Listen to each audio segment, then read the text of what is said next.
All right. Welcome, welcome. Hey, guys, my head is huge on this thing. Let me back up. As many of you guys know, my name is Jeb Smith.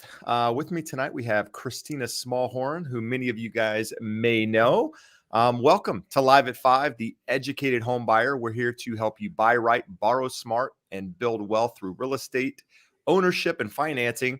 And tonight, we're going to address any questions you have. We're going to talk about real estate. We're going to talk about finance. We're going to talk about everything.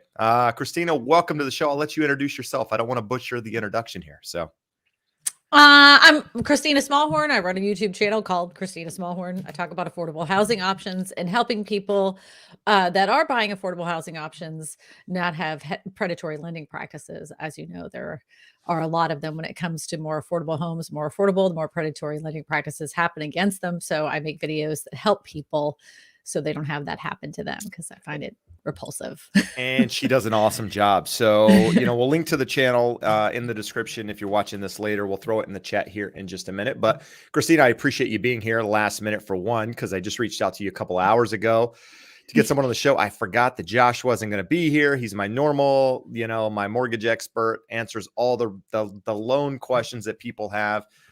So tonight you're having to do that. No, Well, we won't throw you no, off. I'm I'm not much for mortgages, but I can totally do some real estate stuff. And if anybody wants to know anything about manufactured home stuff, I can answer that stuff like No, that. and that's good, because a lot of those questions we can't answer normally because we don't have or deal with a lot of that here locally, just because of how densely populated the area is that we're in. But we're going to get to some of that stuff. So let's kind of give a weekly recap, if you will, what's happened in the real estate market since the last time we did a live, right? So Fed still hasn't met. That happens next Wednesday. Or the minutes come out next Wednesday. We're expecting at least a 0.25% hike, or they've essentially assured us that it's going to be a 0.25%. But since then, we've had crazy things like gas prices and the war in Russia. Ukraine is continuing to get crazy, which I'm sure we're going to talk about all of this. Interest rates have kind of given back a lot of the dip that we saw last week when we had this show, and we're going to talk about that as well. I got some notes from my lender to share with you guys. But what do you want to start with, Christina? Anything particular that you want to get off your chest? You can use this to vent as well. We're here to let the world know what we think. Okay, I do have one thing I want to get off my chest. And you being in the YouTube sphere too. I started my last video and I'm going to start this one pretty much the same way. If you hear the words housing collapse, housing crash, housing explosion, housing nuclear waste, that it's all going to fall apart in the next 6 months in your local area or some major city, people are trying to get you to click on a video and watch it and feel scared. But that is not what's going to happen in the next 6 months. And I will stand on that. There's nothing currently in this market that is going to allow for a drastic decline in home prices. They're like, this market is held up by cash. I cannot see anything that would cause it to go down $100,000 in 3-month period of time, or I keep seeing these videos that pop up and they're like, this market is going to crash, look, blah blah blah, and like, how are they're only telling a piece of the pie that doesn't even connect. I mean, some of that is like, yeah, it's true information, but it would take 5 years before those home prices, if that situation actually happened, No, it's bizarre to me. It's frustrating, right? Because as someone that's trying to educate potential home buyers, potential homes, anyone that's even thinking about housing in any form or fashion, the goal is education, right? You do with the information what you want to do with it. And for 2 years, I'm not patting myself on the back here, because it's not just me talking about the housing market being strong and it continuing to be strong. And that's essentially what it's been. But it is fearful, right? Prices are stupid. And we can talk about prices in your area here in a minute, but prices are crazy. I mean, I just had an offer this past weekend, wrote for a client, 67 offers on the property. And so I did a survey on my channel asking people, or just a question rather, and saying, what are you seeing across your market? And Shahida Hill, who's also a YouTuber in Georgia, probably know her channel, many of you guys. She said that she's seen 200 plus offers on a property. And I'm like, what in the hell? Like, so as a home buyer, you want it to collapse to some extent, right? You want that to happen. Therefore, you follow the stuff that gives you the information you want to hear. And I get it, but unfortunately at the moment, there's just way too much, demand being driven by a lot of things. And that's what's driving the prices up. And we're going to talk about more of that too. So yeah. You go ahead. No. I was going to actually put an article up here. And we could talk about this. Let me see if I can share it real quick. I don't have the fancy production assistant in the background like you do. That's just my husband. Hey, we're not telling that. We're giving people the he doesn't even, like, the funny thing is, like, people say, "Oh, Eddie does such a nice job editing your videos." I'm like, he doesn't know how to do that. So this isn't a big wide view of it, but it's something I saw today. 8% of US homes are worth at least $1 million. And so in addition, it goes into this article and it talks about Anaheim, California, which is where Disneyland is, right down the street, is probably one of, I'm not going to say more affordable cities in Orange County, but it's probably has been one of the more affordable cities in Orange County. And it goes on in here to say, I think that Anaheim had the largest share of increase where it doubled to 55%. So 55% of the homes in Anaheim, which has primarily been an affordable area, is now they're above $1 million. That's nuts. It's nuts. So I know. And you want to know an interesting statistic? Well, let's hear it. So for people that are making an income between $75,000 to $100,000, for them to find an affordable home, it's 1 in 65 homes. For them, if they find that house, 1 in 65 homes, which it used to be 1 in 24 homes.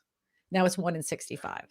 And for them to be able to get that, they have to have reserve money to pay over asking price. Oh yeah. That wouldn't be on their mortgage. These are people that are, like, I would consider anybody that's making over $100,000, they're working class, like they're working, they're working hard for their money. They should be able to afford a house, but they can't find any affordable housing options in their area. And 1 in 65 houses would be affordable for them, but they can't get them because they're getting outbid. And I'll tell you what the number one area that's getting outbid for those type of homes, Atlanta. Yeah. It's investors have outbid them. No, it's crazy. Like, I listed a house yesterday here locally. It's a property. It's a nice property, corner lot, has a lot of potential. It's a great property, except for the entire inside needs to be updated. So when you take that property into consideration, okay, the last one sold at, say, $1,050,000, similar property, similar, needing upgraded, whatever, put it on the market yesterday. I can't tell you how many calls, scheduling appointments I have. I mean, there's probably going to be 30, 40, 50 offers on this thing in a couple of days. It's just, and that's over $1 million. So it's, again, this isn't to spread fear. It's just to let you know, hey guys, if you're in the market, this is what you need to expect. And if you don't want to play the game, it's okay. You don't have to. It's just, if you're going to, just know what you're up against. So one more thing I want to throw out there, because I was looking there in your little comment section, and it made me come to the a thought process that some people have, are like, oh, real estate agents like us are just saying that because they want us to buy a house. Yeah. I don't want you to buy a house if you can't afford a house. There's no way. I tell people all the time, if you do not have money in reserves and you're just going to be house poor, that's the dumbest thing you could possibly do. Secondly of all, there are more real estate agents with their license trying to sell a house right now than there are houses on the market. A good portion of real estate agents are not the top tier real estate agents. What's that? Like, they say the top 2% sell the most houses and the rest of them are just floundering. So exactly. That's what real estate agents say. So, like, don't think that, like, this is like peaches and cream for all of us because, where these houses are going for so much money.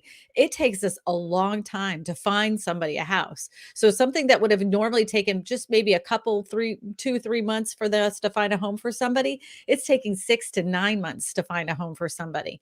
And at that time, they've been browbeat to death on so many offers that they wanted to get on, but they couldn't because they were outbid. this is a lot of work for real estate agents. We don't like this market. We would much prefer a much even market where we could negotiate for our buyers.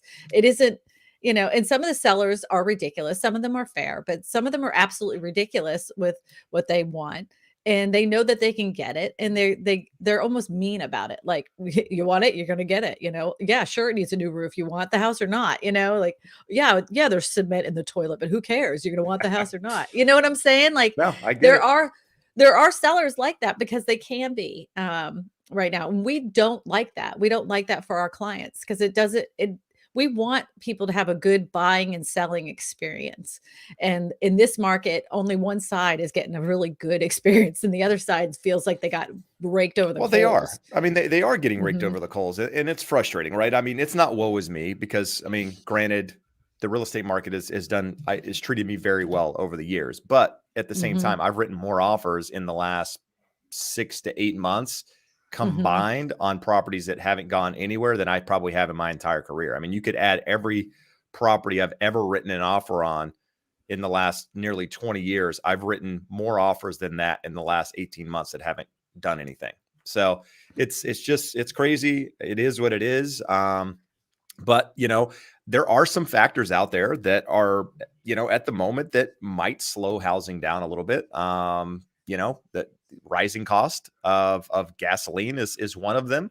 I did a survey earlier on my channel asking this, and about half of the people said gas prices were affecting their ability to qualify. And then the other half, I mean, it's a little more skewed towards yes, it was affecting them versus no, but the other half is saying no, it hasn't affected yet. But I mean, here in California, where I am, Orange County, I paid Mhm. $5.79 for gas on Sunday, Mhm. and went out and bought an electric car on Monday. True story. And today I saw gas at the same gas station at 6.19. So It's funny about that it's so electric crazy. car, Yeah. because that Eddie and I don't like drive around as much as I used to. Like, my business has, like, where I actually take clients out, has scaled No, back agreed. quite a Yeah. bit. And so I was like, you know what? This next car, this is it. I'm getting an electric car. Forget it. Just because but I was already looking at it ahead of time, because I'm like, Same I here. used to drive when I've got in the real estate business. I don't know if you've ever seen a Scion. They look like Oh yeah. toasters. That's Yep. what I drove. I Oh, drove a okay. Scion. So, and I had it all like geeked out, like wrapped up with my stuff on it and stuff. So I was Like like, I'm meet going Kevin. back to that. Yeah, like I'm going back to that. But No. this isn't this isn't the average amount of contracts I would normally have put in for a buyer was about 3, maybe 4, Mhm. but now it's like 15, 21. It depends, especially what price point they're in. And I found, which is really sad for me, is that people that in my area, they work at plants, they work at the oil refineries, and they have good jobs, right? So they'd be able to find a house here pretty easily. Now people that are working those jobs cannot find the average worker making the average income here in my area cannot afford the average medium priced home at all. So I'm like, what are we going to do with these people that need a house to live in? They can't find anywhere to rent. They can't find anywhere to buy. I mean, this used to be a very affordable area for people that worked in the area, and now they can't afford to live where they work. And that just happened in 2 years.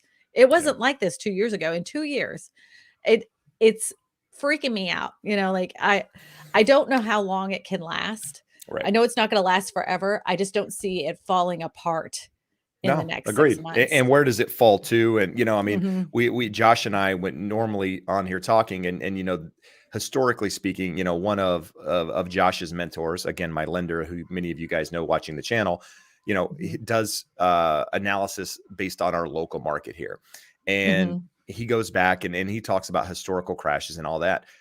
Historically, anytime the market has seen a huge reduction in prices, it's always been because of foreclosures.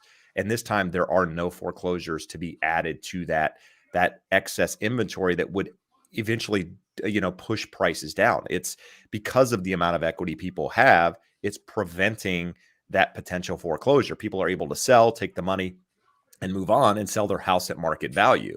And so whereas if the market was appreciating like this, and there were a lot of people that owed more than their houses were worth or what have you, those people sell. They have to, there's a distress sell associated with that, which creates, again, supply, but also puts pressure on prices. And we're not seeing any of that. So just know How what many you're people getting are in into if you're out there forbearance right looking. now? What's that?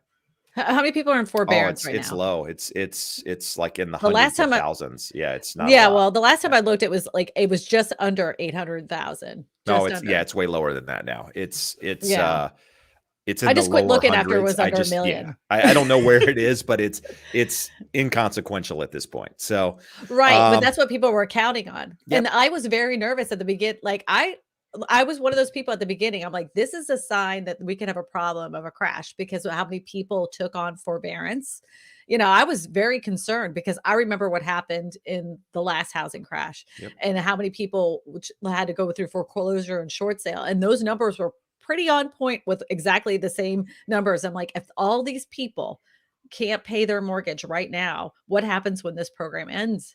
No. I was very concerned. But And then they kept extending the program out, and I was like, "Oops, never mind." yeah, well, But here's the thing but is, I made a correction video about that as well. well, So, one of my mentors is saying that you're going to get some supply from forbearance. He believes that people that are, either ending forbearance or have ended over the last couple of months, once they work out that payment plan with the lender, they're mhm, going to realize that they can't actually afford the house that they're in anymore for one reason or another. Change of job, mhm, change in income, gas prices going up, whatever it mhm, is, they can no longer afford that property. And it's not, again, it's not a distress sale, but it is a listing where the homeowner is in a point where they're like, you know what? I can't do this anymore. I've either got to sell and buy something less expensive, or I've got to sell and rent, or whatever the reason is.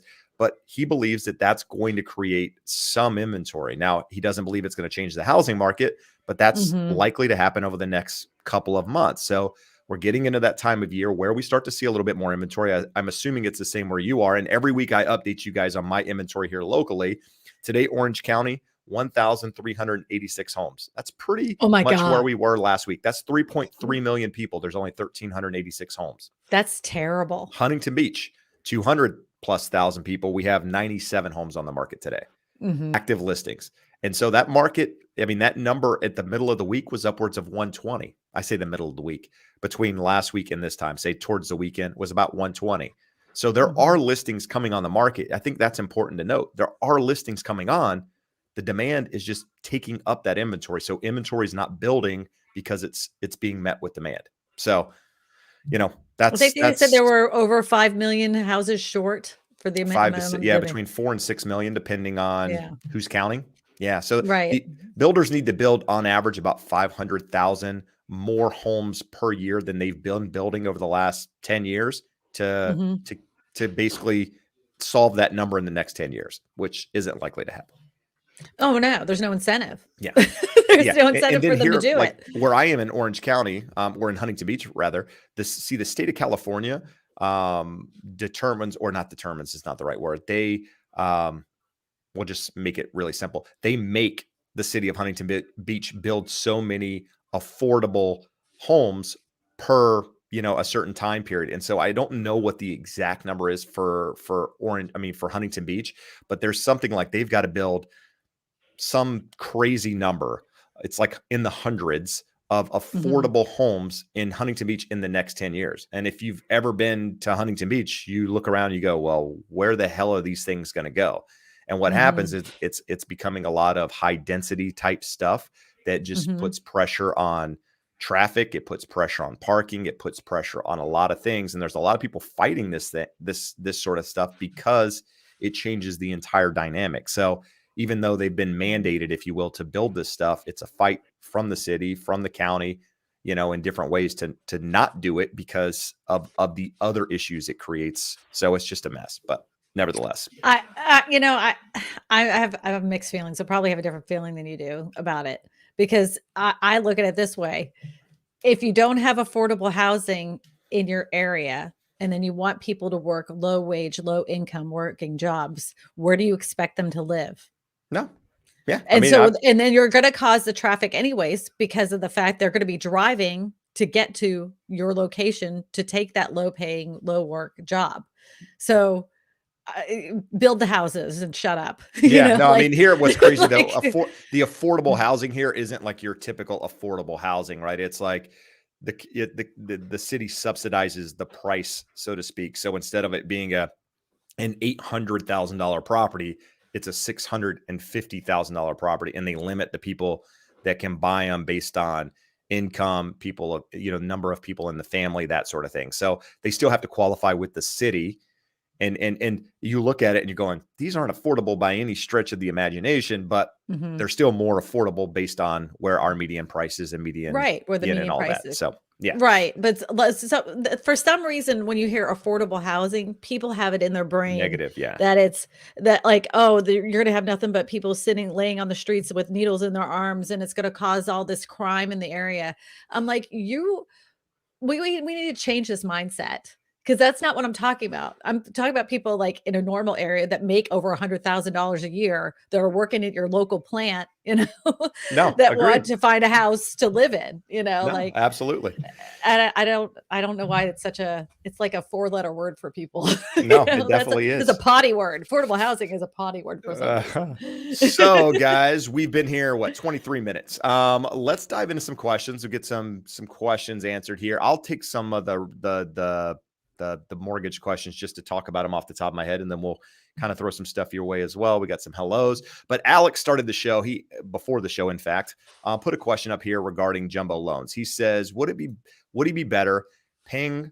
Would I be better off paying PMI versus doing a 10% down?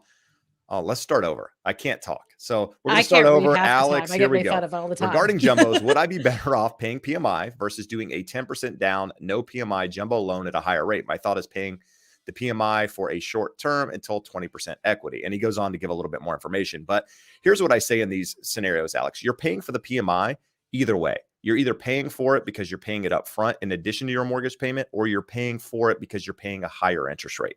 So the question is, what interest rate would you get without the PMI, and what factor is the PMI? What factor are they using to calculate that PMI? And you can add it and see your blended rate on the calculation with the PMI and determine what makes more sense. Or the simple way is just to have your lender run numbers side by side and say, this is without the PMI, this is with it, and determine, which direction you want to go. Because what happens if the house doesn't appreciate like you think it's going to appreciate, right? So you've got to factor in all the what ifs, and it's not the direction you want to go, but it's something you got to think about. It's not always as simple as, hey, my house is going to appreciate, that extra 10% in the next 3 months, and I'll just be able to get rid of the PMI. Maybe that doesn't happen. So just make sure you're doing the calculations, have your lender run the numbers, and then make a decision based on that, and not try to read into, what happens in 3 to 4 years, because we are at a time in the market where prices are high, right? We need a correction in the market. We need it. So if you're buying a house now, I'm telling you, we need a correction in prices. And that doesn't mean a crash, just means we need some sideways movement, maybe a little bit of downwards movement. It would be beneficial to everyone that owns a house More at supply. This point. I want to say something about the PMI real quick. Yep. I don't know if you know this, but after the last crash, people, let's just say they bought their house for $300,000, and the housing market went down. The homes in their neighborhood went to like 220. The banks, when you say you didn't pay PMI when you bought that house, and and it showed in your area that it has been reduced to 220, all of a sudden those people that bought their house all of a sudden now have PMI. The mortgage companies were letting them know, hey, we're going to have to tack on PMI now because your value isn't what it was when you bought it. So that Never happened. heard of that. Yeah, that happened in the last crash. Oh, I didn't know they could go back and add it. So that would be news to me. But nevertheless, look at your mortgage. They always protect themselves. Yeah, and that's what it is. I mean, and for anybody out there watching and wondering what PMI is, it's insurance for the bank because you're putting less than 20% down. It insures the bank against default. So they're trying to make sure that if you default, they aren't stuck with a loan that can't be sold or what have you. So the answer is, have your lender run them side by side. I don't know if there's a right or wrong answer, to each his own. But hopefully you get the 20% equity. you can refinance and take the PMI off if you go that direction. With jumbo loans, I don't know if it automatically falls off at 22%. You asked that question too, Alex. With conventional, it does. But typically speaking, if you want it to happen quicker, just get an appraisal or have your lender do a CMA of the value to see if the equity's there, and you can have it removed. So can they do good stuff. desktop appraisals there? Can they I'm do sorry? that? Can they do desktop appraisals there? Yeah, so some banks do desktop appraisals. In our last live, I think we addressed the question of how soon can you use new appraised value on a property. It's 6 months after purchasing it. So if you're buying a house and you want to use new appraised value, most banks 6 months before they'll use any new value after getting a loan. So just keep that in mind. It's not going to happen immediately. Right, gotcha. Christina, do you know Jennifer Lego? Does she show up on your channel? So she's a homeowner. I love Jennifer. I don't know if you know. Yes, I do. We give her a nice congratulations. So she closed last Friday. So congrats to you, Jennifer. Were you her real estate agent? I'm sorry? Were you her real estate agent? I was not. No, she's in Indiana. So she is. That's right. That's right. That would be a hell of a time showing her property. We could do it virtually. Wow. I could say, hey, go see this property and bring me on the phone. You're awesome like that. I don't know. I don't understand. Why didn't you do it? All right. So we got a bunch of WhatsApps. Let's see what we got here. Let's see if we got some questions for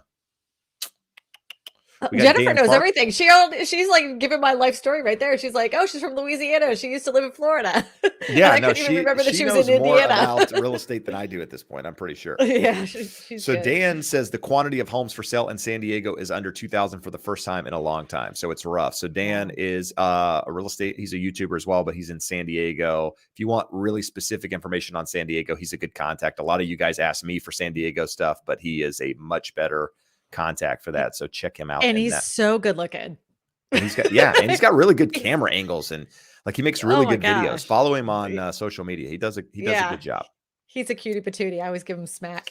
I'm not going there with that one, but you can use that comment. Let's see here. So here's the thought. Let's get your question. I mean, your thoughts on this. So do you guys use solar panels? Does people have solar panels in Louisiana where you are? Are they common? So solar panels became a really big thing during the Obama administration because they gave a tax credit to people to get so in like New Orleans, there was a ton of people that got solar panels. The problem is that they ran out of money, the federal money for it, but more people had gotten the solar panels than had gotten the federal money. So they kind of ended up holding the bag on it. The other thing that became really a problem here is because we have so many hurricanes, in order to replace or put those solar panels back on became a real nightmare because let's just say they got them during the Obama administration. Now they're needing to replace them. They're not even the same kind of solar panels. They don't even make those kind anymore. Right. The last thing is that we replace roofs here all the time. The minute you put a solar panel on a roof that's brand new, you negate any kind of warranty you have for that brand new roof. So that became another problem because they tend to, like, especially ones here, with our sloped roofs and the way they're attached, they tend to leak. So yes, we have them, but they're like, people have learned that unless they come up with a new way to attach them to roofs here, that's not going to be something. They're not as popular as they were during that time. That's for sure.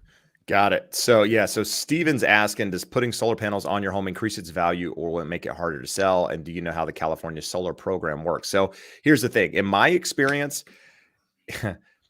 I don't see many scenarios where solar panels actually make sense. In me speaking, unless you have a pool that you heat all the time, unless you have a very large home, typically speaking, solar panels on most homes where we are cost about $40,000 or so to put enough panels on in order for you to get the actual, electricity that is needed to do what needs to be done or whatever. I don't know the right verbiage.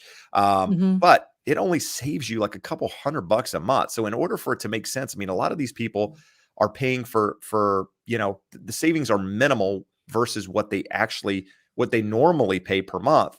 And it takes you years and years and years to pay off those solar panels. And by the time they're paid off, guess what? They're going to need to be replaced. And like Christina said, if you need to replace your roof, roof, however you want to say the word, you have to deal with the solar panels. It costs more to deal with that. And if you put them on after the fact, you negate warranties. There's a lot of issues with it. I've sold houses that have solar panels that haven't been paid off. It's a nightmare. In some cases, It I've sold is. them where they have been paid off and it's been fine. So another scenario where to each his own, but I will never put solar panels on a house that I own unless it's a very large house, again, with a lot of, moving parts like swimming pools and electric cars and a lot of things at one time, because it just doesn't make sense here in California.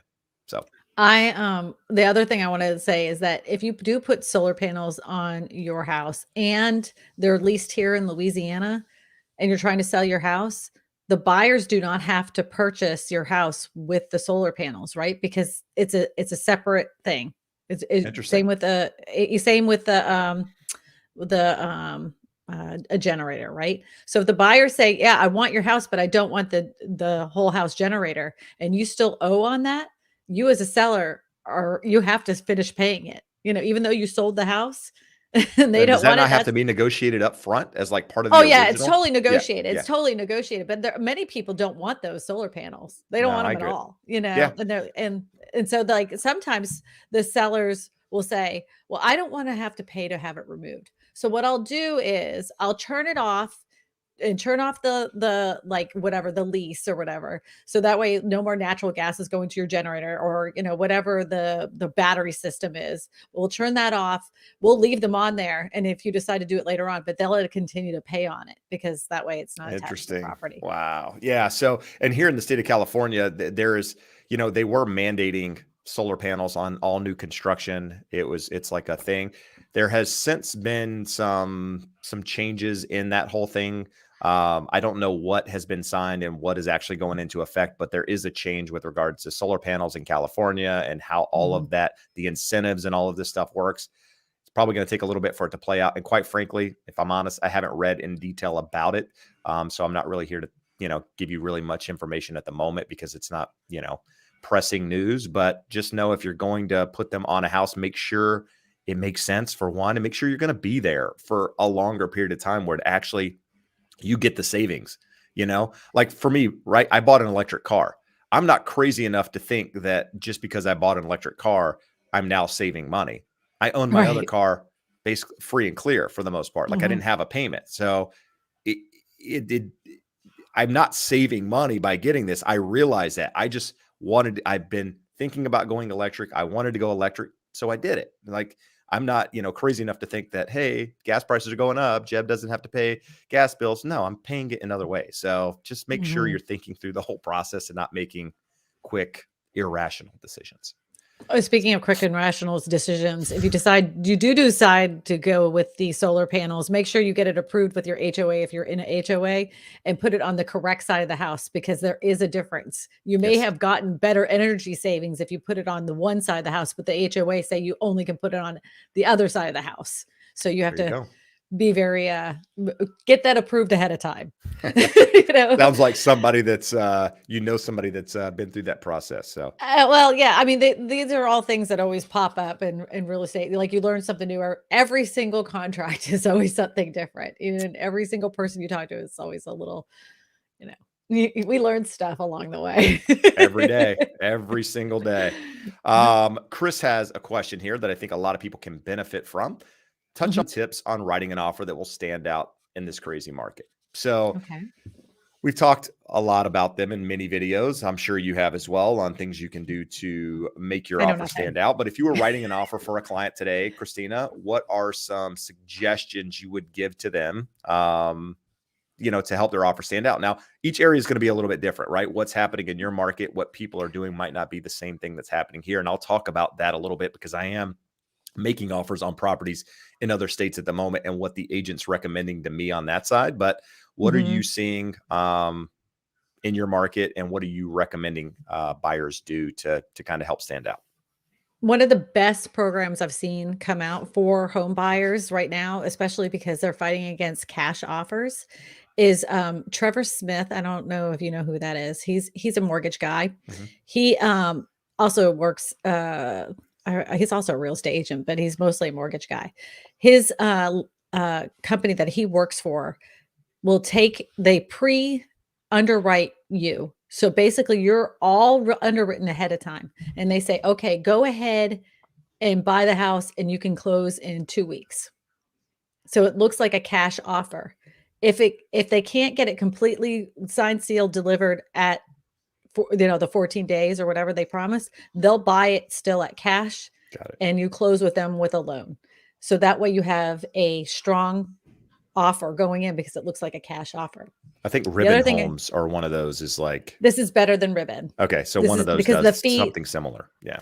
Right. So this is actually a less fees than Ribbon. Okay. This is better than Ribbon. The other thing that I do is I know that home buyers have been like foregoing all of their inspections and all this other stuff. So I've been telling them, look, we'll do the inspection, but the inspection is for the buyer's information only. We're still going to go forward with the house and purchasing it unless the damages to the house are more than X amount of dollars, whatever they're comfortable with. It's 10,000, 30,000, whatever. Mm-hmm. If it's more than that, then, we'll go ahead and we're going to have to cancel. And the other thing is we've been giving them non-refundable deposits. We've been saying, this is our deposit. This is how much we're willing to give. If, it doesn't go through, you get to keep this amount. And so it's non-refundable. We will not ask for it back for any reason. So no, that's good. Works. Yeah, no, I haven't seen any non-refundable deposits. But most of the deposits where I'm located here in California are 3% of the purchase price, just because of the liquidated damages clause in the contract. That's the most the seller can take from a buyer. So most sellers or most buyers put 3% down as the escrow deposit, and most sellers are requesting it because that's what their agent is suggesting, just to make it a stronger offer. But, in my market, you've pretty much got to waive the appraisal. Now, whether I recommend it or not is not important. It's if you want your offer to be considered in this market, you've pretty much got to waive the appraisal. Now, before you do that, your agent should be looking at the comparables, should be looking at other properties and saying, hey, listen, this is what we think the house could sell for in this market. There's comps to base, to get it to this value, and give you a number that they're comfortable with, and tell you that, hey, listen, by offering X amount more, there could be a difference there. And at the end of the day, it could sell for less, and you've got to be comfortable with that. So just make sure if you are waiving that, you got to know it. Waiving inspections is something I've always said I won't do.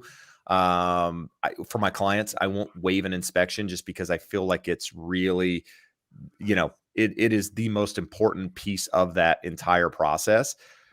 I'm seeing more people do it now, more buyers do it. If you do decide to do that, again, you need an agent that's diligent and detailed and can walk a property. We're fortunate here where we are that a lot of properties are on slab foundations, and a lot of these houses have been built, since the 60s and 70s. So they're pretty sound for the most part. There are areas of Southern California where there's some soil problems and that sort of thing, but in my market, not really. So you can almost ensure yourself that, the slab is good. So everything else is kind of, more or less cosmetic outside of the roof and the HVAC and that sort of thing. So I wouldn't necessarily say you got to waive it, but do a shorter contingency period on the home inspection, 3 to 5 days, basically saying, hey, listen, as soon as we get into escrow, we're going to do the home inspection. We're going to do it immediately. And so you're going to know within 3 days, or whatever the number you determine is, whether or not we're moving forward. What I would say is ideally shorten those, whatever you're not willing to waive, that's fine. It doesn't matter. You don't have to waive anything. Don't feel like you have to do anything. But if you are going to keep them in place, if you want to be competitive, you need to shorten them as short as you are comfortable doing. A lot of my buyers, we're waiving the loan contingency up front because they're using my lender. I'm comfortable that my lender's done his job. He's comfortable he's done his job. We're not having a loan in place. So really the only contingency we're really keeping in place for any real consequence of being able to back out is the inspection. So that's your one. Escalation clauses are still being used and they are still very effective. Just, whether you have a cap on it or not, that's up to you. But just, if you're going to use an escalation clause, understand how it works. You still need to make a competitive offer up front and use the escalation clause. You can't say my offer, if the property's listed at $1 million and, you think it's going to sell for $1.1 million, you can't say, hey, my offer's 900,000 and I'm willing to go up to 1.1. No, you need to be competitive on the front side and then use the escalation on top of it to kind of cap off your offer, at least in my opinion. Those are really the things. Yeah. Go ahead. But here's the thing though. I think those are good things for your specific market. I think it's very important for you to work with an agent that knows what's customary for your specific. Like what I'm saying for my market is what works for my market. If you took my advice and went somewhere else, that may not be customary. And the buyers and the agents in that area are going, what the heck is this? I'm not doing this, No, So listen to your local agent, because even like agents in New Orleans write and negotiate contracts completely different than they do in my market, which is Baton Rouge. It's a completely different ecosystem. So it's very important to listen to your real estate agent. You can listen to Jeb and I and everything else and get some good ideas and advice, and you can talk to your real estate agent about it, but listen to your agent that's sitting across from you. Don't just take us as, solid gold. No truer words have been spoken. So I mentioned when we first started this, I put offers in on some properties out of state. So I'm looking at buying some investment property. And when I talked to the agent out of state, he was telling me what he recommends. And he said, hey, listen, it was, and the purchase price on this property was like $215, $220. And he said, I said, what do I need to put down as an escrow deposit? He said, $5,000. I said, okay. I said, I'm willing to do more. I said, I'm willing to put 15, 20, whatever that, we can put a lot down. He goes, no, it's not necessary. He's like, people here aren't doing that. So 5,000 it was. We talked about waiving appraisal, going above, the value. And I said, I'm willing to waive the appraisal. I'm willing to do whatever, to make it happen basically. And he said, we can do an appraisal gap on the other side. I said, that's fine. I mean, I'm willing to not put an appraisal gap at all, but if that's what you wanted, that's what he recommended. So that's what we did. So here in California, we're not really using appraisal gaps, but again, real estate's local. So just make sure you're talking to an agent that understands that market, understands what they're doing, can make suggestions, because that's ultimately what you need. So, yeah, good stuff. So we'll move along unless you have anything else you want to add on that one, Christina. No, I just, my biggest thing is that even though we're saying it here, listen to your local agent. Because I've had people, they're like, oh, I talked to my agent and they were saying this. And, like, I just thought that was really bad advice. I'm like, no. Like, we're not the all end all be all. We know some stuff. We're giving you what we see in our market, but it doesn't necessarily, like, listen to your local agent. If she knows that's customary for your specific area, do what they tell you to do. Absolutely. Best comment so far tonight is Chris basically telling me my head is huge and it's not the camera. So very true, Chris. I can't disagree with that. So I'm just going to move along to the next one. We got. I was going to go all the way your in. Dr. Stan coming in. Dr. Stan. Horn. There you go. I don't know if you heard Jeb. Thanks for being here when you were earlier. I don't know if you're still here because some of these go back a little bit. Let's see. I made my head big. Normally, the other party has an option to click on questions, but I'm in control here. I should have made that where you could do it here in StreamYard. Let's see what we got. Let's get your thoughts on this one, Christina. Gas prices going up. Do you see that affecting home prices in your market at all? And where are you seeing gas in your market? We're still under $5 here. But what is it typically like before, like the last month? Is it? We were, just creeping right above, like $3. It was like it was like when the lowest it was of course at the beginning of the pandemic, and it was right under $2. Oh, wow. But I mean, we're in an area that generally has lower gas prices because we refine it right here. They give us a little bonus for having to take in all the you don't have the dollars worth of taxes on it like California? Right. But one thing I want to put in perspective, as much as we're whining about gas prices, we still pay the least amount per gallon in most of the free worlds. Like in UK, I think they pay like $8 a gallon or something crazy. In Canada, it's like $6.50 a gallon. So, we whine, but I mean, it's really not as bad as it could be. I think I think that like they've been toiling with the idea that they're going to do like some of the National Reserve to keep the prices low.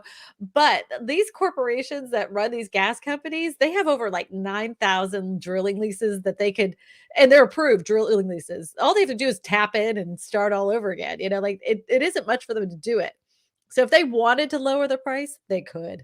They definitely could. Well, yeah, like our lovely governor here is I read a headline. I haven't read the article yet, but he's considering giving tax credits for the price of gas. And I'm thinking, well, give tax credits? Why not just take away the taxes that makes the gas so expensive to start? But that's a whole different conversation. Yeah, like a pause, just like a small pause on that, for a period of time but the thing is they're getting record profits, like when every time they raise their prices, sure enough, that CEO gets another like, big old bonus check. And that's just coming out of our pockets. It's not because they're low on gas and they can't get enough in. It's like it's a big racket. It's a No, big racket. And they use the headlines that are happening overseas going, see, oh, well, we're going to have to raise those prices.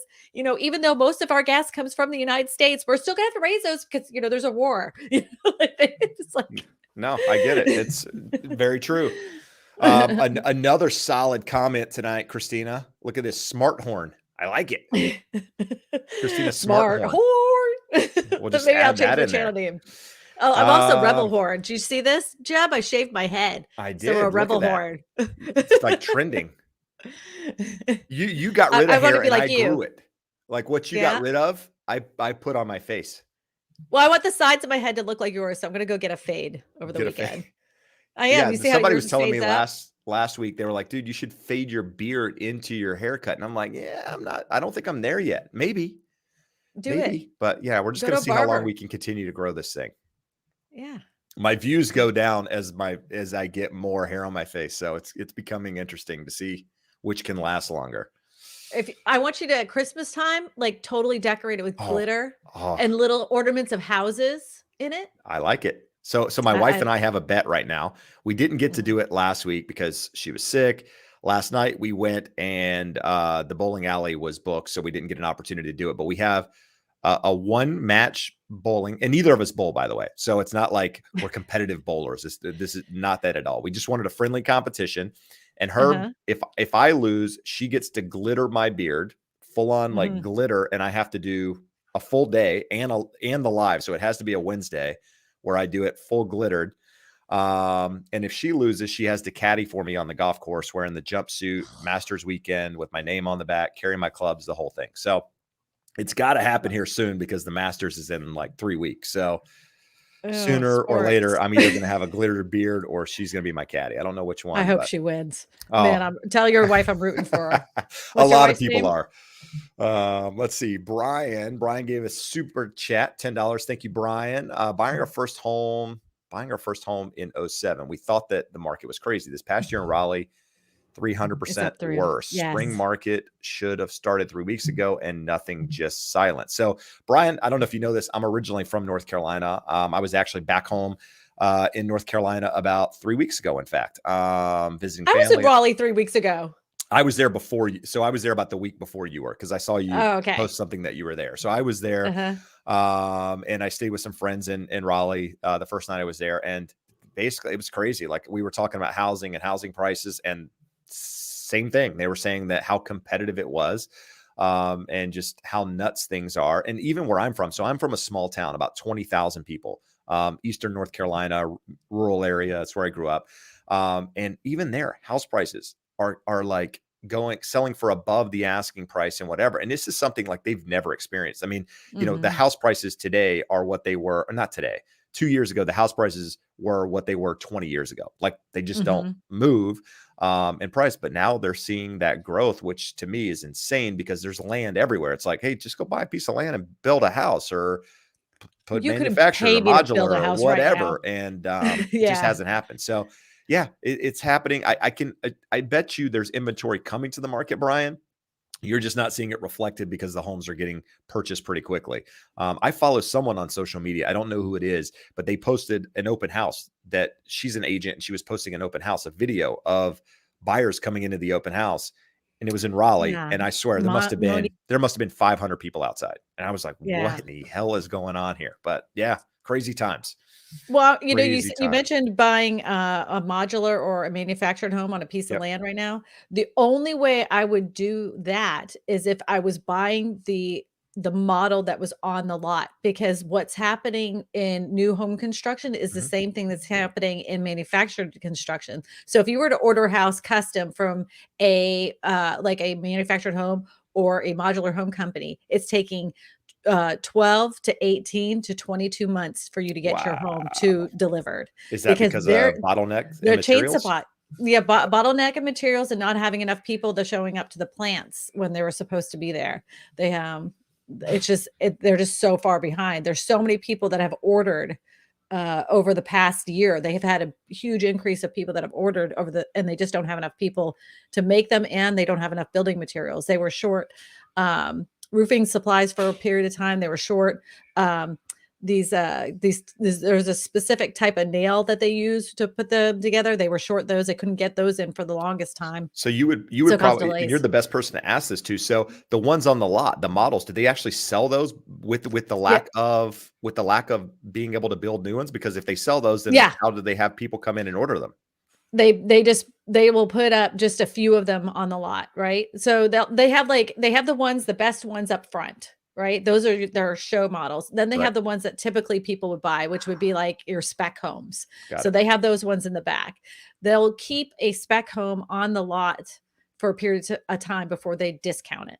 But the way that things are going now, they just put the spec ones on there and they're like, these are the models, these are the specs. You want either these ones here or you wait for your custom one to be built. Got it. Yeah. So keep that in mind, guys. And the same thing with new construction, just because they say your house is going to be built in, say, September, you need to factor in additional timing on that, because don't make plans. I mean, make your plans around that time frame, but make sure you're lenient in moving and in other things, because we're seeing a lot of supply chain issues still out there that likely going to create some delays. I mean, we just had a YouTuber, a fan of the show. She closed last week and she bought her house 11 months ago in the Bay Area. So 11 months ago she bought, and it was supposed to close in October, I believe. Then it was pushed to Mhm. November, December, January, February, ended up closing in March. So it was like a 5-month delay on the house. So just keep that in mind out there, guys. Um, I have a question for Yep. you.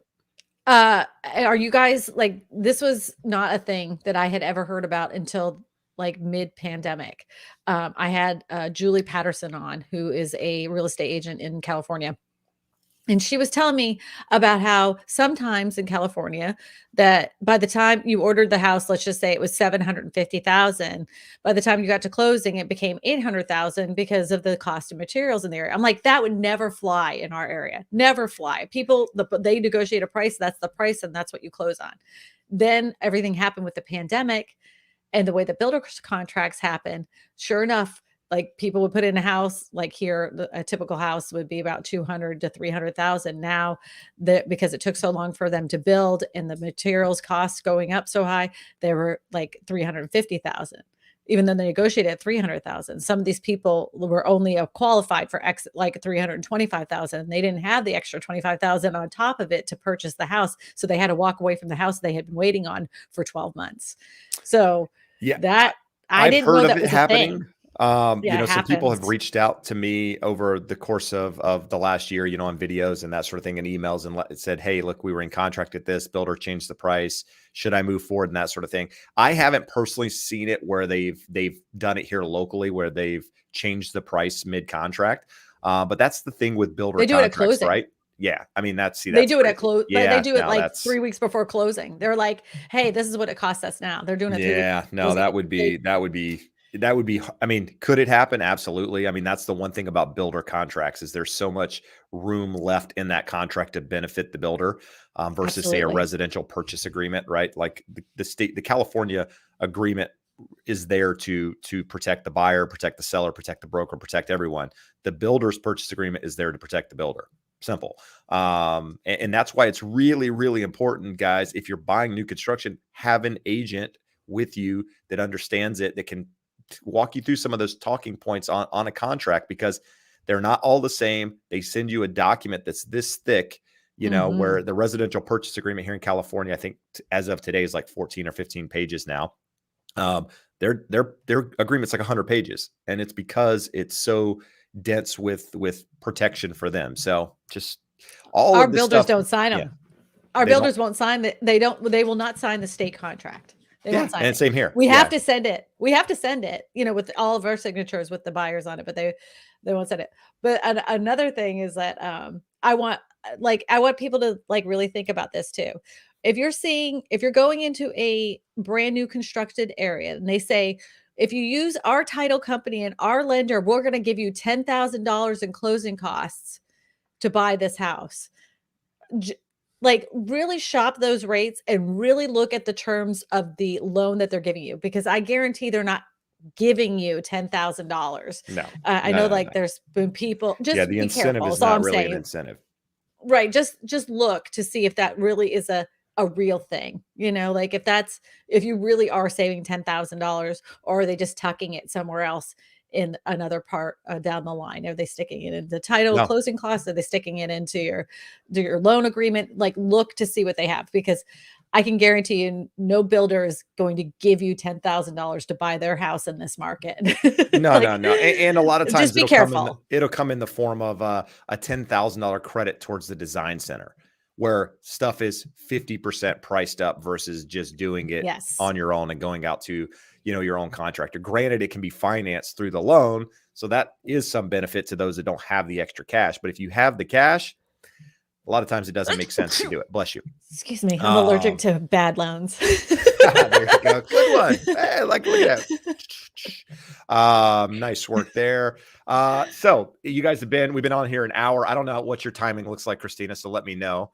I'm chilling like Chuck D. All right, like Chuck D. But I'd like to ask a favor. Hit the thumbs up if you guys are finding any value at all. You appreciate Christina being on here. I thought, Christina, at one point, there's only 55 likes on this video. These people are killing me here.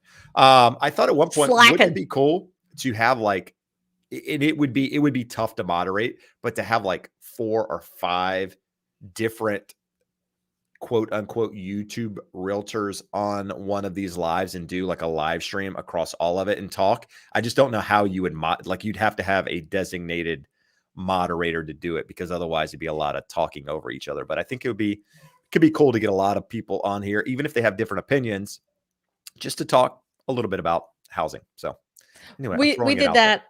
Oh, I've done that on my channel before, where I've had 4 people. So I would read the question, and then I'd throw that question, and it was a round table. So I would always follow those other 3 agents, obviously you're first, second, third, you'd see it across the screen. It does get kind of bad. There's always one person that doesn't talk though. And they're yeah, I just completely agree with the other 3 people that just talked. And so they add nothing to the conversation. They're yes. How do you feel about this? Yes. Right. You always have one that's kind of a dud. Just FYI. Yeah, let's see here. Let's see. Rob. So Rob Hall, this gentleman here is an agent in Greenville, North Carolina, where I went to college. I went to college at East Carolina University, which is obviously in North Carolina too. But he says he's selling there in Eastern North Carolina, so Greenville. Have a daughter committed to play sports at LSU. All kinds of connections here. He needs a Baton Rouge agent. So Christina, there you go. Look at that. Maybe it's a referral right on the show here. But Rob, you have my contact information. If you need it, I'll shoot you Christina's, or you can probably find it by going to her channel too. So good stuff there. Christina.com, ChristinaSmallhorn.com. You go to my Stronghorn. I'm kidding. Let's see. Here we go. Here's a question. Bought a new build, worried about it being done in a decent time for a closing date, so I can lock in an interest rate. So it's a reasonable thing to be concerned about, especially in the environment with rising rates and all the uncertainty in the market. Here's what I'm recommending at the moment. Now, there's lenders out there that are going to hate me for saying this, but I think it's something that you have to consider. If you're in a time frame where the builder's lender is allowing you to lock a loan and you're comfortable with that number, I would say lock in the loan. As you get closer to that closing date, which it may change, then talk to another lender. Talk to the builder's lender again and ask them, hey, listen, or maybe you ask up front, is there a float down option, right? If rates go lower, is there an opportunity for me to float it down? They say yes or no. That's irrelevant here at the moment. But as you get closer to that date, talk to another mortgage professional, an expert, and have them run the numbers at that time.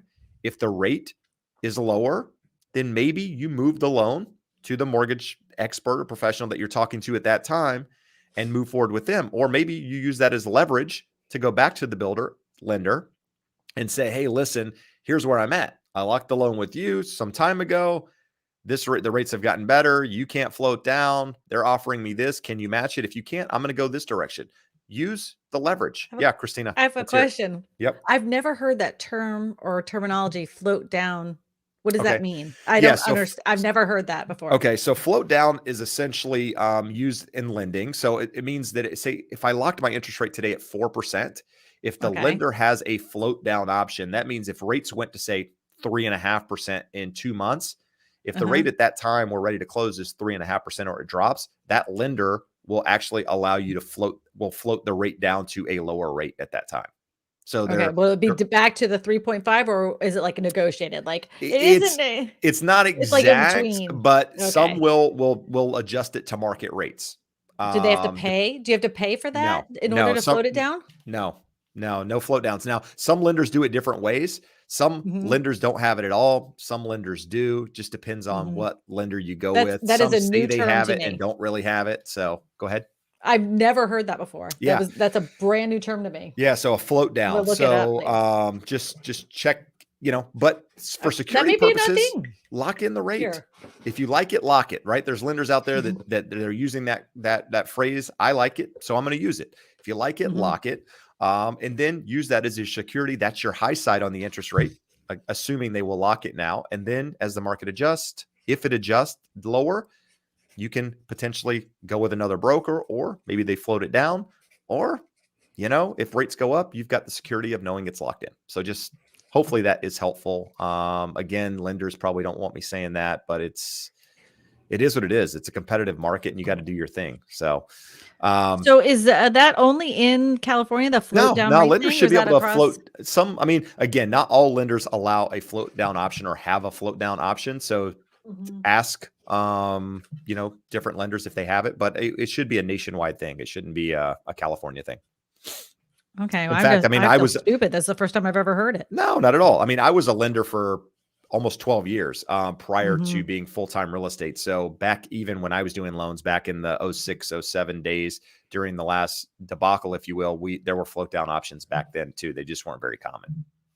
All right. Well, and typically you don't hear about them as the 40-year trend in rates is down, right? I mean, is the 40-year trend is lower interest rates during that period of time since 1982. And we're still in that trend at the moment. So we haven't had a lot of fluctuations where rates have really crept up a lot, and therefore float downs aren't necessarily as common. But back in 2019, I think it was, we saw rates kind of go from low threes upwards of like 3.5, 3.75 at that time.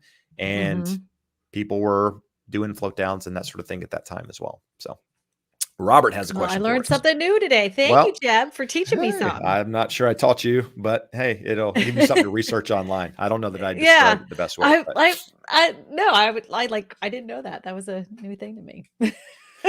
So Robert is, I think, a future real estate agent. He recently emailed me. So let's do home buyers often have a requirement for a home office still, or are more people going back to the office now and less care for a work area? So are you seeing anything like that in, when people are talking about home offices? So even before the pandemic, like people were taking what used to be the formal dining room, blocking that stuff off and turning it into an office. Like nobody uses dining rooms anymore. Like they're like, forget it.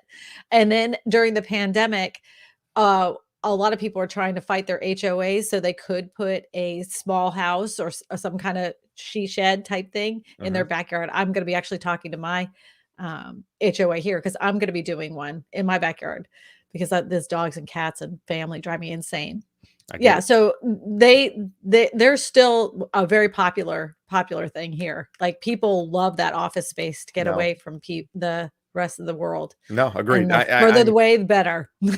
no, absolutely. I mean, I'm seeing similar thing here. People need, I would say out of 90% of the clients I help look at property are looking for some sort of, not necessarily a designated office, so to speak. They'd love one. Many can't afford that extra room or extra space, if you would, but they're looking for somewhere in that house to make a designated work area, whether it's, the kids need to do homework at, a place to do homework, or, to take calls as someone working from home, whether it's hybrid or what have you. So yeah, it's absolutely still a something that people are looking for here in the state of California. A lot of things are going on at the moment with regards to ADUs and trying to make properties more affordable. You mentioned a moment ago, HOA. So here in the state of California, one thing about SB 9 and SB 10 is it overrides HOA policy. So I just did a seminar, not a seminar. I watched a 2-hour deal on ADUs, and I wasn't aware that it actually supersedes the CC&Rs of the HOA. I thought the HOA still had their rights. They do not here. So you can actually turn your garage into an ADU if you live in an association, or you can actually build a separate little, she said, he said, she said. He said, she said, up on the seashore. Yeah. By the seashore. In fact, if you live in Huntington Beach, in your backyard. So there are options out there at the moment, and it's a bit crazy. So just know. And it wasn't actually SB 9 and 10. I want to correct myself. I forget what it's, AB something, and it happened in 2019 that overrides it. So just make that correction there. Sorry. Anyhow, if you want to know more about ADUs in California, there is a guy that I know. His name is Ryan. Is it O'Connell? Okay. And he runs a channel called How to ADU. Okay. He is brilliant when it comes to all the laws and everything you need to know. Even anything about like affordable ADUs in certain areas for new construction that are coming up. He's so smart. He's one of the smartest people that I've ever come across. Young guy, but he's totally into this. So if you want to know more about California ADUs, like go to his channel. He's got it all on lock. No, good stuff. I'll check it out. I made myself a note there. So here's a question. Is asking, how do you find out if someone has died in a house? Christina, in Louisiana, how do they disclose that? How long do they have to disclose it? They don't. If there's a death in the house or even a murder in the house, they do not have to disclose it. The only thing they have to disclose, you don't have to disclose it because it isn't pertinent to the function of the house. Wow. So any disclosure of the house has to do with the function of the house. Does the roof work? Is anything leaking? Or did you have a air conditioning replaced? Is there a problem with the slab? Have you had termites? That has to do with the function of the house itself. A death in the house has nothing to do with the function. All the components would still work. Right. So the value does not change because somebody unalived do people themselves. Disclose it though? Like is it something that's or it's not even discussed at all? Nah, because it has nothing to do with it. And that has nothing to do with it. Now, if there was some kind of like famous, I always say to people when they walk in a house and they're like, this house has bad mojo. I have a bad, feeling when I walk in here. I said, well, if you feel that way, but you like the house and you like the neighborhood, Google it. Google the house, Google the address, see if there's anything that comes up about it. And maybe you're right. Maybe there is something funky going on here. Maybe your feeling's right. Maybe you're just crazy, Yeah. In the state of California. So in the state of California, you have to disclose if there's been a death in the house in the last 3 years. So if you're aware of a death in the last 3 years, there's a document you have to check yes or no. You don't necessarily have to tell them how, but it's a question that gets asked a lot. So do ghosts go away after 3 years? You don't have to only for 3 years. You don't have to mention them after 3 years. So yeah. So So there's only if you buy a ghosts for house 3 years. and you're aware of a death that just happened, like, so say for example, you buy a house and a death happened a year ago and you live in that house for 5 years. And at that point, you don't have to mention the death anymore. But if you owned it for a year and you sell it in a year, and you're aware of that, you still have to mention it, even though there's been a change of ownership or what have you during that period of time. And it's a question. And this is not stereotyping. This is literally something I get asked all the time. It is the Asian culture. Because of feng shui and many other things, it is something that is important to them, and they often, that's typically where they ask me the question. It's more comes from that ethnicity, if you will, when asking about that question. So they often, well, that totally makes sense. Yeah, we have nothing but Cajuns here. It has to do with the energy in the house. So, or what they feel. They call it here, listen, bad juju. This house has bad juju. That's what they say. Yeah, that's what they say in the South too. So it's that's what I'm saying. That's like the Cajuns. They all say that. They'll say this house has bad juju. Right. Hector, do you recommend to be in contact with a local versus someone out of state? Does it make a difference? So, Hector, what I would say is if you're buying a property in a state, you need to find an expert in that state to have the conversation with. Now, lenders, here's the thing about lenders. Lenders, for example, there's a lot of lenders that are licensed in multiple states. You can be in California and practice or have a license in Louisiana and what have you. And so as long as you do loans there, often, not a big deal. But for a real estate agent, you need somebody boots on the ground that understands the market, that knows the ins and outs of, again, like we discussed earlier, how to write offers, how to negotiate. All of that stuff is super, super important. So that is definitely something you want to make sure you're working with a local pro on. Now, if you're buying out of state, don't know a local pro, there's a link in the description. You can click on that. I'll refer you to somebody, take great care of you. But yeah, just make sure you're working with somebody that's local to that. Christina, anything you want to add on that one?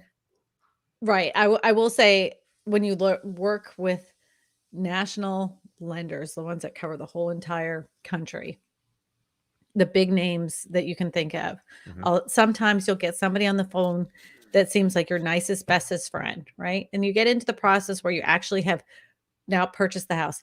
Now you go through 6 other people. By the time you're closing, you never talk to that original guy ever again. The person that you had the connection with that's helped you get that loan. It goes through a process. I personally like to work with people that I know that at the beginning of the loan process and the end of the loan process, they're going to be there for them. You know, even though they may cover Louisiana, Texas, Arkansas, I want my clients to be able to call them on the phone in the beginning of the process, the middle of the process, and at the end of the process, that they're only talking to that specific person. I don't want them going through 6 other hands. And no, I agree. You need just make sure whoever you're dealing with, again, that could be on the real estate side too. Let's be honest. There's a lot of teams out there at the moment that are faces of the business that will never, you don't have a conversation with at all. Exactly. And so just make sure you understand that. And I'll be honest, let's be honest. I'm guilty of that in some ways, right? People call me, I'm too busy. They get handed off to one of my buyer's agents. But I'm upfront about that process. It's not like, hey, I am your guy. No, this is the way the process is going to run. I'm here to answer questions. I'm here to negotiate and do things, but and I might be the one taking calls and that sort of thing throughout the process, but I might not be that guy the whole time. So just know whoever you're dealing with, make sure they're upfront. Expectations are set. So you know exactly what you're getting. And like Christina said, there's a lot of big box lenders, a lot of people out there that, are just the one conversation with, and then they're gone. So just, make sure you're able to contact somebody that's able to answer all your questions. It's good stuff. I will say another thing about working with teams. Now, I there's some teams, every team works a little bit different when it comes to real estate. There's no catch all be all. Some teams are like what you said, like there's a person that gets the face and who's the face of it and then hands it off to all of our buyer's agents. I've seen lots of teams here that work. And yes, the buyer's agent shows all the properties, but the actual person that collected, that got all the business in for those buyer's agents runs all the contracts. So they make sure that all the, T's are crossed and the I's are dotted, and they write the contract. So that way these buyer agents don't get themselves in trouble, because these people have been in the business. Yeah. So these people have been in the business for a long time. And that's what I've been seeing a lot of recently, which I think is a better way to run a team than trying to have a bunch of agents that are brand new and you're trying to train them and everything else. They don't know what they don't know. So in this market, I think that's the best way to run a team. Very wise statement there. People don't know what they don't know. So yeah, just make sure who you're working with. understands the environment. And Ask how again, they run their team. exactly. That's great. Yeah. Who's going to be my point of contact? You know, if I have a question, who's going to return my call? Who's going to pick up the phone? That sort of thing. Because that's really what you need to know. And if they're upfront and saying, hey, look, it's not me, it's them, and you're okay with it, great. Just know that up front, right? So that you're not confused through the process. All right, let's see what kind of questions we got here, Christina. So those of you joining the show right now, not familiar with Christina at all. Christina is another, I hate using the word YouTuber. I don't know why.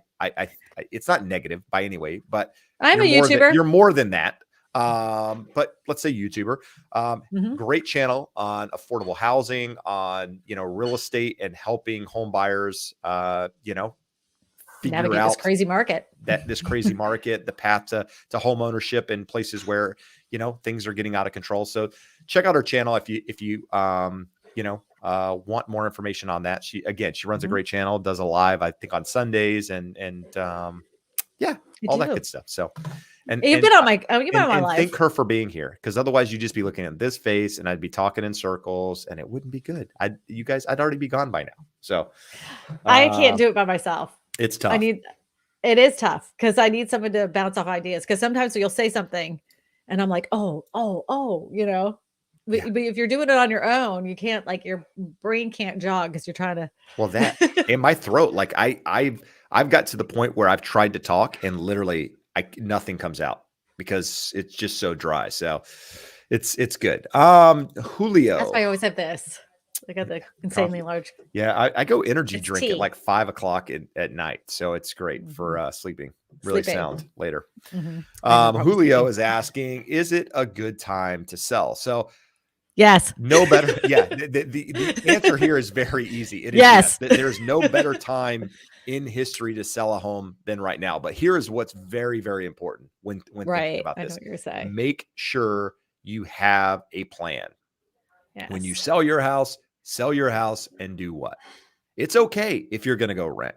It's okay if you're going to move out of state. It's okay if you plan to buy something. It's okay if you plan to sit, but just know what the market's doing, where you are, so that you're not surprised when you sell your house and have nowhere to go, or that you can't find a home, or that you're putting in offers and things are selling way above asking price and bidding and whatever. It's really, really good to be a seller, but it's a catch-22. It sucks right now to be a buyer. It does.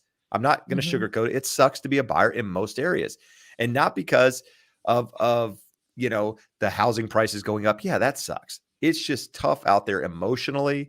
What you have to do to write offers, it takes a toll on you.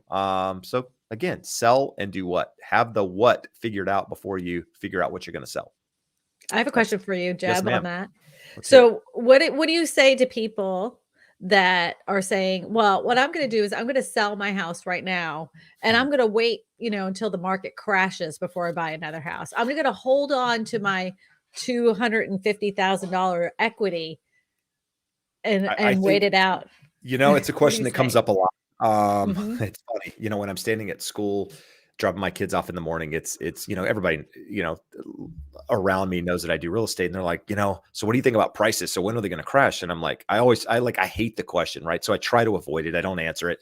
You should keep this in your pocket. Let me pull up my crystal ball and let you tell you. I sound like, you know, I don't know. I'm so pessimistic when that question comes up, because it's like, I'm tired of hearing it, but listen, if that's your plan, great. But just know that it might not work out the way you think it's going to work out, right? I have clients, I use this all the time, that sold in 2019 because the market started picking up steam again. Interest rates started going up. They said, you know what? I'm out. This thing's going to move. Guess what? They're still renting today. In fact, they've been priced out of the market. They can't buy. And they had quite a bit of equity at that time sitting in the bank. So just know, just because that's your plan and that's what you think is going to happen, it might not necessarily go that direction. So again, like I said a minute ago, sell and do what? And what happens if you can't find a home in 2 years? What happens if you are priced out of the market? Are you okay with it? That's what you need to be comfortable with. And I'm not saying you should keep your house because of that. You got to make decisions for other reasons other than that, right? You can't worry about what home prices are going to do to make the right decisions for you and your family. But, you know, the idea of wanting things to crash and the reality of them crashing are two different things. There's nothing fundamentally at the moment that says house prices need to crash other than house prices being high, right? Just because house prices are high doesn't mean they have to crash. If you looked at, I showed a clip in a video that I did a couple weeks back, and it showed our prices, nominal price growth in the US versus other countries. Other countries like Canada, Australia, I was gonna say Australia. They're terrible. The UK, significantly more expensive to own property here in the United States. As a whole, the US housing market is way underpriced, if you will, compared to the rest of the global economy. So saying home prices can't continue to rise, no, they can. But I don't think, at some point, affordability, there's a lot of factors that are going to play into it, but just because that happens doesn't mean things are going to crash. So again, do you know why crashes and all that good stuff, but yep. So do you know why Australia's housing market even went up even worse over the I feel like I do, but enlighten me. Okay, so there was a thought that because of the pandemic, there would be a slowdown in the housing market there. So the government jumped the gun and gave buyer incentives to I people wasn't to familiar with purchase this. homes. Oh, So, yeah, sure. There was like a 2-week period where everybody was like, they don't know, but their whole lives are going to be ruined for the rest of their, like, this is it. We're all going to die kind of thing. So there was let's get a house. So there was that small lull. The government reacted quickly, and it was the wrong reaction. So they put out this buyers program, and then people were like, the biggest problem that they have is that everything is contained in cities. Like there's literally a line, here's the city, here's nothing but desert, like no, for sure. They don't have it expanded out because they don't have the infrastructure. And that's the problem here in Louisiana. We don't have the infrastructure to hold up the amount of houses that need to be built. We have terrible roads, historically bad roads. And if we don't get that infrastructure taken care of, our bridges here in Louisiana are the top worst rated bridges in the United States. That's so crazy. I know. So, yeah, we need to address infrastructure just like Australia does. But do you know why Canada's prices went up so high? Enlighten me Foreign on that. investors. Oh yeah, no, there's definitely a lot of investors up there. There was foreign investors that rose the prices so much, and they held on to the properties without anybody living in them. So they had these people that couldn't purchase a house, and there's all these vacant homes everywhere, and they were held by private equity firms that were out of the country. So then they made a law that said that you had to have somebody in there, or you're going to pay this X amount of money in taxes. So then all of a sudden, all these houses went up for rent, but their rent is so high. So no, it's, that happens here in California. Not to the point where you see like neighborhoods vacant and properties, but I'm aware of properties that have been sitting vacant for years. When I say years, I'm not talking like 2, I'm talking about 7, 8 years that have been vacant, and they're owned by investors overseas, and they're just holding on property. That happened in my old neighborhood in Florida. There was a house at the end of the corner down the street, and the only thing they had in it were boxes. The whole house was filled with boxes. No one ever lived there, ever lived in it. I was like, oh my gosh! I think they finally sold it after owning. I think they sold it after living there or having owned it for 20 years, but no one ever lived in the house. Wow. Yeah. No, just park that cash, baby. Especially in an inflationary environment. Let's see. I see some questions, comments. I am going to have to go in about 5 minutes. Oh, okay. You're good. Good. I appreciate you being here. If I don't say it before that, I'm going to punch out the clock. There you go. It's what time is it there? Is it 9:30 or 8:30? It's 8:23. There you go. All right. Let's get Christina a good question before we Crusty Rena. That's my brothers used to call me that. And then I was little, I go, Eric, am I pretty? That's my brother's name. Eric, am I pretty? He'd say, you're pretty ugly. And I'm like, what does that mean? Am I pretty or am I ugly? He's like, you're pretty ugly. No, that's something my boys will probably start using here soon. Do you have a girl too? Huh? No, I have 3 boys. I just have 3 boys, but they'll start saying it to somebody because they know more about YouTube than I do. Like I swear, you should have them do your thumbnails. Have them do your thumbnails. They need to they know every video Mr. Beast put, like they know every character. It's insane. They start talking to me about it and I'm like, guys, I mean, I watch videos here and there, but I don't know nearly what you guys do. Now they're too I young could probably have to do the thumbnails, but slowly, eventually they'll get up there. I'm just saying, ask what they see and ask them what they think about when you say certain words. What What do makes you them think click on? about? Right. Yeah. But just ask them, what image do you see if I say this? And ask them what they say. Because my daughter has helped me with that. She's now 15, but she's been helping me since she was 10. Um, and so she helps me, like come up with some of my thumbnail ideas, and No, then it's good stuff. that's how I learned how to simplify them, because I used to make them super confusing. No, So hey, I've simplified mine as well because of you. So you've helped me in that regard. Seriously, that's a compliment. I thank you. thank Saint you. Rick says, if a relative wants to give you the down payment for a home, this isn't really directed towards you, but it's something that it was. Is there a cap in California regarding the amount anyone can or that one can gift? No, there's no amount anyone can gift. It just has to be documented. Got to have a paper trail of that gift. And are there any tax implications? No matter the amount. So. On the tax side, that's something you need to talk to a licensed tax professional about. I believe there are tax implications on gifts above a certain amount. I don't remember if it's 12,000 or 16,000. I don't know the amount right now, the yearly amount that someone can gift without tax implications. So have them, you need to talk Google search. Yeah. Talk to a CPA, a tax professional to have that one done.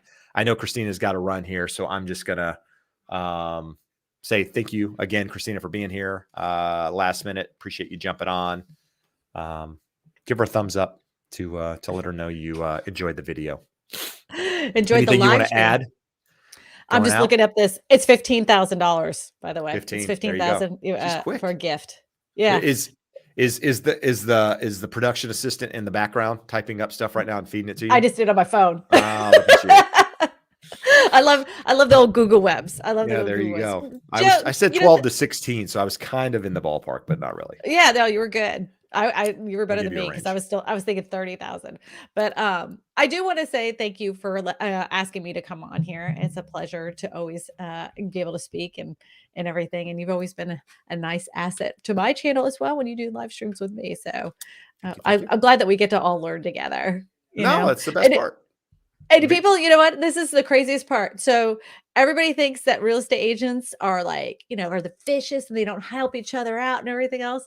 I think YouTube real estate agents are probably the kind of people you want to work with, because the fact we know we're not a competition for one another. No. We're not, it's not competition. It's all about helping each other out.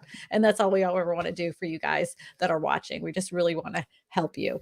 So good that's stuff. it. That's all I want to say. That's a good way to go out. So Christina, appreciate you being here. Appreciate you. Grateful. No problem. So thank you. Enjoy your husband and your family.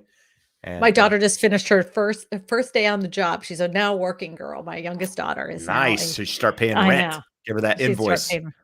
Yep. And next week maybe I will shave this side. I'm gonna shave the other side. I'm gonna do both sides so I could be like a punk rock girl. I don't know. I'm still thinking about it. All right, we'll have you back on to see what it looks like.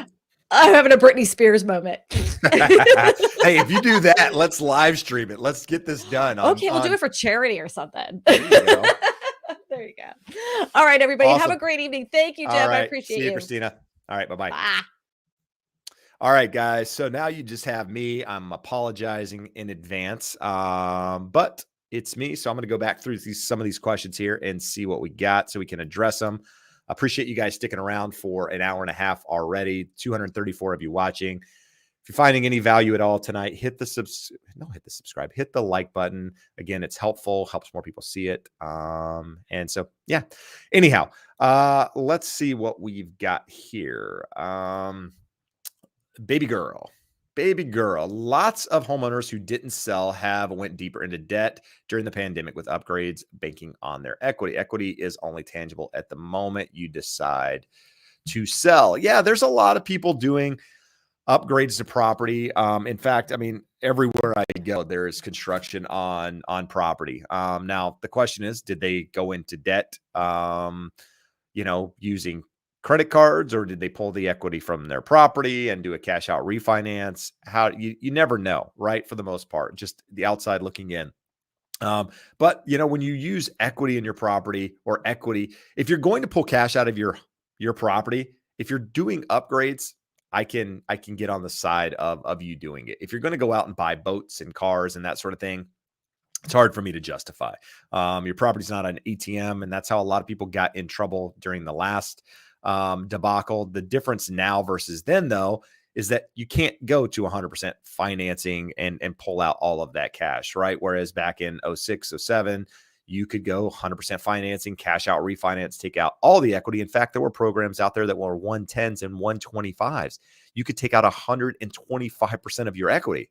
Stupid, right? I mean, that's how we got in the environment that we did. We don't have those now. You've heard me talk about this before. The average homeowner at the moment has $184,000 in tappable equity. So that's on top of the 20% that they need in order to just, have equity to tap. So the average homeowner at the moment is sitting pretty strong. So any properties coming to the market aren't likely to be distressed sales. They're likely to sell at market value. And you're not likely to see a decline in prices until you see an increase in supply. And at the moment, I don't see a lot that's going to make a huge increase in supply. You might see supply change here and there, but you need big changes to really moderate home prices. So that's my 2 cents on that. Olivia says, Olivia, should we shop around loan officers to see who will get us a better rate? So here's my thoughts on this. I think you should always talk to a couple of lenders to see who is competitive, to see who offers, the best fees, if you will. But calling 10 different lenders to find the lowest rate is a way to get a really cut rate loan officer, somebody that doesn't know what they're doing, somebody that is new to the business and will do a shitty job, quite frankly. So if you're going to shop around, just make sure who you're talking to is experienced. They're a professional. You can go search their NMLS number, right? NMLS. There's a website. You can type it in and you can see their history of their jobs, how long they've been doing what they're doing. If they worked as a personal trainer 6 months ago and then became a loan officer, you're going to see that on there. They have to have a work history on there. So just make sure, the best rate isn't always the best experience. So, most lenders in this day and age should be within a very tight range with regards to interest rates. So if everyone's quoting you 4% and you've got somebody that says, hey, I can do it for 3.375, red flag. Just because rates, because of the internet and how much access people have to information, lenders have to be competitive. But prior to the internet, if you got quoted one rate here, you had no idea what was really available out there. And so it was hard to really know the competition. Now you know the competition, you know where people need to be. It's okay to shop around again, but just know what you're getting and doing that. Talk to 2 or 3 people. 2 or 3, that's all you need. You don't need 10. 2 to 3 is all you need to make a decision, in my opinion. And if you need a good mortgage broker, a good real estate professional anywhere in the US, there's a link scrolling there at the bottom. Click on that. I'll refer you to somebody in the business. Part of my job is networking with other real estate agents, other mortgage professionals, and having that conversation. Many of you don't know, but I was a mortgage broker for 12 years prior to doing real estate full time. And I know the mortgage business as well as most out there. In fact, probably as well as 90%. Now, there's a lot of people out there that know it better than I do just because I'm not in it day in and day out. But, my goal is to make sure you're in touch with people that know what they're doing. So you can check out that link. What else do we got here? A lot of people like the show. That's awesome. Appreciate you guys being here. So D says, can't decide if I should sell my rental now or wait a few months or even a year. I'm in the Florida Panhandle. It's currently worth $250. So here is a very important thing to consider if you have investment property and you're thinking about selling. If you sell that investment property and you don't put the cash into another property, you're likely to have capital gains taxes, right? So you're going to have to pay taxes on the transfer of that, or not transferring those real estate gains into another piece of real estate. Now, here's the thing. If you are planning on selling your investment property and doing a 1031 so that you don't have to pay taxes on those gains, make sure that there's property out there in the market that you're looking that you can put your assets into, that you can transfer that gain into. Seeing a lot of people at the moment doing 1031s or thinking about doing a 1031, and there's no real estate to buy, and you only have 45 days from the time you sell your property to identify a potential 1031 property, without having tax implications. So it's an important piece of the puzzle, is knowing what's going to happen on the other side. Sell and do what? Do what is the more important piece that you need to consider in that process. So just keep that in mind if you're thinking about selling investment property. Let's see what we got. So Josh earlier, Josh is normally my resident mortgage expert here. I asked him for some updates on rates because I know people are going to ask interest rates. So let's take a minute here and just talk about interest rates because I didn't address them earlier in the show. I have to kind of look off here on my other screen to see what I'm looking at. But he says, basically, we are in the same range from 2 weeks prior to the war. Basically, all the gains that we made initially when the war happened, right? Because bonds got improved, mortgage-backed securities got better, interest rates got better. We've given those gains back up. So now says government loans, so FHA, VA are still are somewhere in the range of 3.5 to 3.75%. Conventional loans, somewhere between 3.99% and 4.25%. And these are for your more qualified buyers. Okay. So if you got lesser credit scores, you're probably going to have a higher rate. He does go on to say that if you're getting a new high balance loan or a second home loan, rates are even going to be higher just because of the adjustments that Fannie Mae and Freddie Mac have made to those loans on the secondary market. So just know, if you're getting a second home, new high balance loan, you're probably going to get hit with a 0.25% at least on the interest rate because of those adjustments to the rate. So hopefully that's helpful if you're out there looking at interest rates. I'm scrolling up here to find us some questions.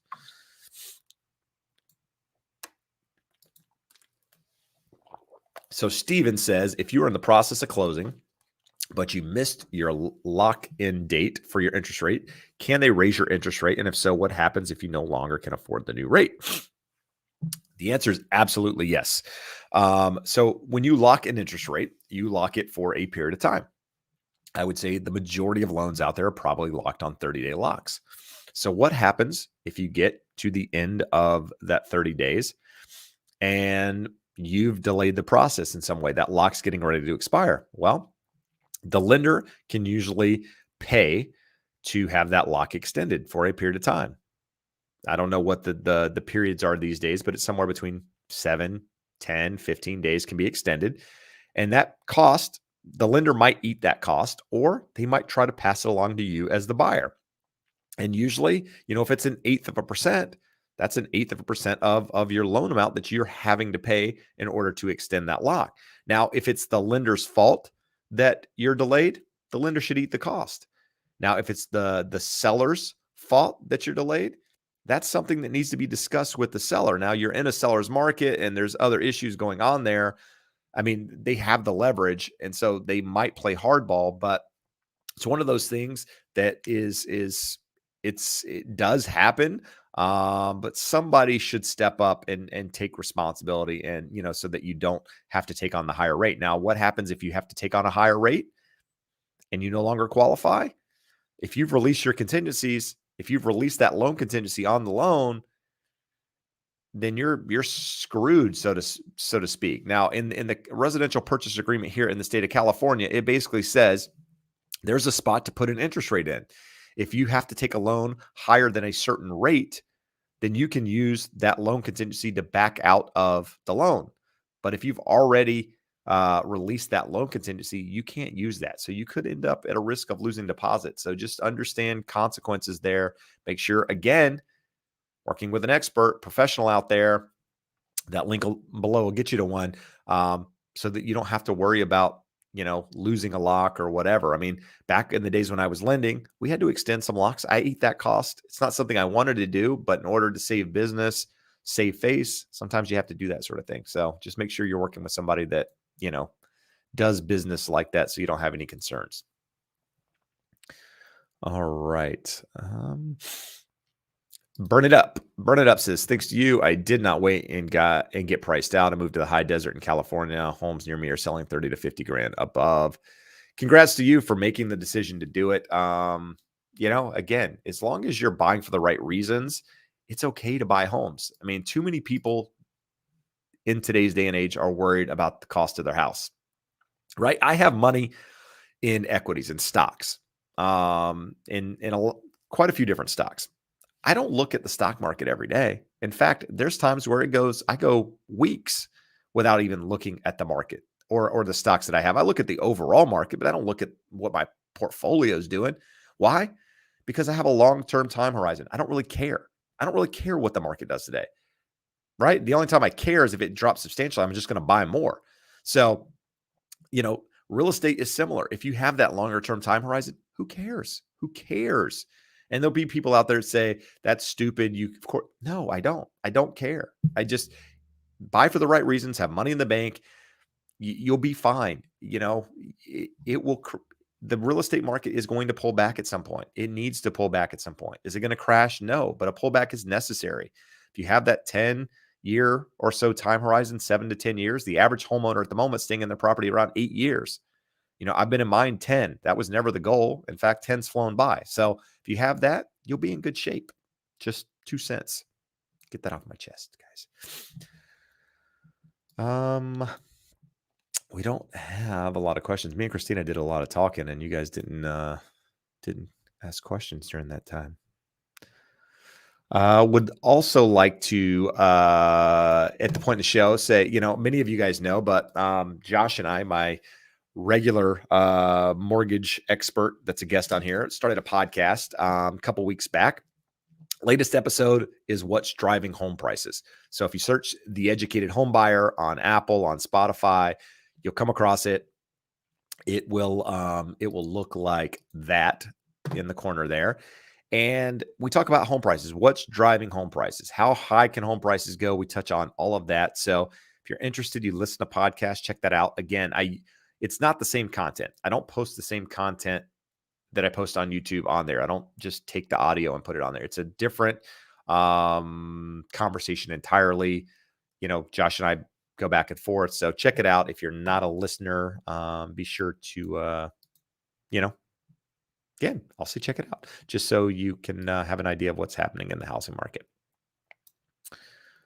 40-year loan. So Khan is asking, 40-year loan good for investors? So at the moment, 40-year loans aren't even something that are being considered. The Consumer Financial Protection Bureau or whoever it was, basically a 40-year loan goes against, I forget the terminology, but can't be considered at the moment based on things that were put in place after the last debacle. It's no longer a qualified mortgage. That's what it is. So in order for it to be a qualified mortgage, it has to meet certain guidelines to be sold on the secondary market. So at the moment, no one's doing 40-year loans because they can't sell them on the secondary market if that happens. So not something being considered. Now, there are loan modifications and certain things out there where you can get a 40-year term on the loan modification because of forbearance and that sort of thing, but that's not something being offered to new people. From an investor, doesn't make sense. Hard to say if it were an option. It's not at the moment, so not something we're going to dive into. Ingen. Sorry if I butchered that. When will sellers come back? A lot of folks who refi last year likely won't have a lot of incentive to sell, especially if they have to buy as well. There are just no homes on the market. So that is part of the problem. Interest rates are so low that people have a low payment locked in. House prices have gone up. So in order for them to buy another property, not only are they taking a higher interest rate, they're paying more for that property. And so sellers are in a spot where they're going, why would I sell my property? I'm sitting in a really good spot now. And in addition, they look at the market and go, there's no inventory. What am I going to buy? And so I don't know when sellers are going to come back. It's a struggle. And even here in California, it's even worse because we have Prop 13 on taxes, which honestly, I benefit from it. And I like it and I don't want it to go away. But that is something that keeps properties off the market as well, is because our tax basis is low from where we bought the property. So not only buying another property at the moment, do rates go up, prices go up, we're going to pay significantly more for property taxes. So I don't know the answer to that question, but until some sellers start stepping up, it's going to keep inventory low. Abigail is asking thoughts on pulling equity to purchase your second home. So is that a property that you're going to live in as a primary? Is it a property that's going to be an investment property? Hard to say what you should do in that case. If you have enough equity and it makes sense to you, maybe something to consider. If you were going to pull equity out of your current property to buy another primary home, to have a larger down payment, that could be a good way to stand out. If you're going to turn your current property into an investment property, does it make sense pulling that cash out? Does it still cash flow, or does it still bring in enough rent versus what you owe for it to make sense to you? If you're going to buy a second home and only use it as a second home, understand there's some things out there at the moment that are really going to affect the interest rate on that second home because of, new measures that were put in place, guideline changes over the last couple of months. So buying a second home is going to get significantly more expensive here as of April 1st. So any loans as of now, in fact, are going to have that hit on it. So just keep that in mind as well.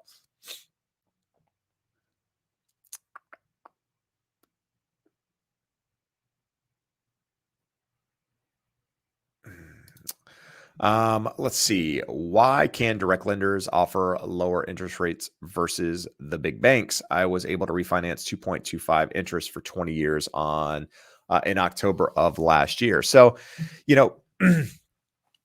direct lenders, essentially what they do is they lend their own money and then end up selling it on the secondary market. Not all direct lenders are going to have, significantly better interest rates. Some may out there. So it's not a one size fits all for direct lenders, but they don't necessarily have the overhead and some of the other things that big banks have. And so sometimes, their margins can be less if they're not trying to, big banks might have certain things they're trying to hit or certain things they're trying to do in order to meet numbers, and therefore it's built into the rate. So maybe that's one of the reasons that interest rates might be higher with some of the big banks versus a direct lender. So, again, that's why it's important to talk to a couple of different people. If you're getting a loan, talk to a lender, a mortgage broker, maybe talk to a direct lender, talk to a bank, credit union, those couple, to get an idea of what people are offering, and then you have a really good idea and know that you're making the right decision for yourself. Rita is asking, do I have any predictions this coming summer? I don't at the moment. There's so many factors out there at the moment, with rising gas costs, with rising house prices, so much instability in the market just right this second. That's hard to predict what's going to happen over the summer. Typically the summer is the time where things start to transition a little bit. It goes from that spring market, and the summer gets the credit for the hot housing because a lot of the properties that closed went into escrow during, April, May, and June, which is that spring-ish market, if you will, for the most part, or March, April, May, whatever you want to look at. So summer gets the credit for being a hot housing market, but it's typically the spring when that stuff happens. So summer things start to slow down. People are on vacations, kids are out of school, people are taking trips. They don't want to, spend the summer looking for houses the whole time. And then that kind of moves into the fall when things really slow down. So I think unless inventory increases or rates increase substantially, you're going to see a market that's similar to the one that we're in at the moment. You need supply to change and or demand to change in order for anything to change. And at the moment, it's not looking good that either is going to change. I mean, we've seen rates rise. We've seen housing become more competitive, if you will. Inventory is coming to the market, but it's being bought up. So again, one of those two factors has to change. And at the moment, I'm not seeing it. So I think, as we move into the spring a little bit more, we'll have a better idea of what the summer's to hold. But at the moment, that's the best I can do. We don't really. Dave says, do you think listing in spring versus July matters? This is a good question. And the easy answer is, right now, if you just heard what I said about the summer, right? That gives you an idea of what we don't know. But what we do know is what the market is doing now. So where inventory is, where demand is, where interest rates are. All three of those factors drive housing prices. So I think listing now is a good idea. If you are going to sell either way and you have a plan on the other side of that, I think you pull the trigger sooner rather than later just because you know what the market's doing. Versus waiting in July, you don't know what the market's going to do, right? What if interest rates go up substantially, buyer demand drops off, and supply starts to build? You're going to be, in a different mindset and a different position to sell your house. The saying is a bird in the hand is worth two in the bush, right? You know what you're being given right now. You don't know what the bush holds in the summer. So I'd say if that's the plan, either way, then do it now. That way you know what you're going to get. You might lose, a couple percent on appreciation if the market does appreciate, but you just got to be okay with it, right? You can't worry about what you didn't get if you're able to take advantage of the market now and have a good situation. So a good selling scenario, if you will. So that's my advice on that one. Let's see. So we're hour 53 on. Want to ask, you guys hit this little thing right here. It's a thumb. I can't even find it in my thing. Can you hit the thumbs up so I can boom, look at that. There you go. Hit the thumbs up for me, people. I don't say this enough, but I do appreciate you guys being here every week. You guys help run the show, help me have conversations, help me consider things that I don't think about on a daily basis, which again helps me make content, helps me become a better real estate agent for my clients. So I do appreciate you guys being here. Let's see what we got.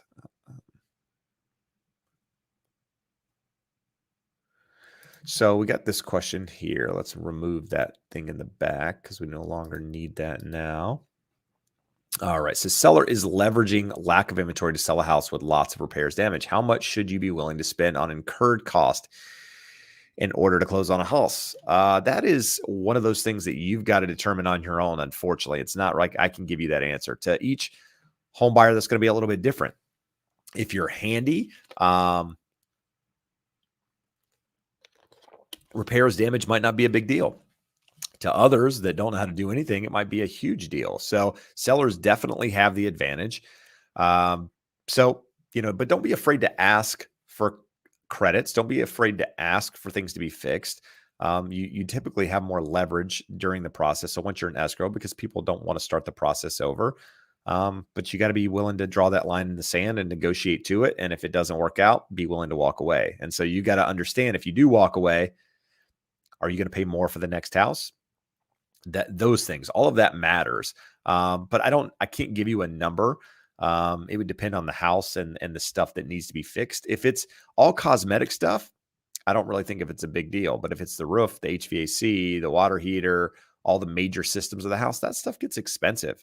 And so that can be a big costly expense, right? So many of you know, I'm looking at investment property out of state. And one of the investment properties that came across, the agent sent me, this property was in the price range, but it needed a new roof. It needed some stuff on the property. And it was basically, we would have to purchase it as is to be competitive.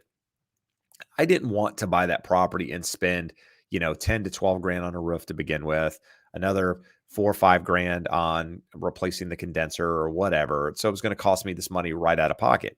So I didn't even want to consider that to start. Now, that property sold quickly with multiple offers. So there were people willing to consider doing it. You just got to know what you're willing to do and willing to negotiate. But play hardball, but again, have your line in the sand, if you will, when doing it. All right. Cons asking, should I get a pre-approval first, then look for an investment property? That's easy. Absolutely. It doesn't matter what type of property. The pre-approval should always be first before looking for an investment property. So make sure you do that. Again, it's been 2 hours. I am wrapping this up. I appreciate you guys being here. I appreciate all the support, all the love every week. You guys, again, are what keeps this sale thing going. I am grateful for that. Thank you again, Christina, for being here and spending time to help enlighten buyers and sellers. If you want to follow Christina, you can do it by checking out her channel. It is pinned at the top of the chat, so do that. If you haven't already, hit the like button. Feel free to subscribe to the channel if you found any value. I appreciate you guys. We will be back next week at our regular viewing time with our resident mortgage professional, Josh, at that time. But until then, adios.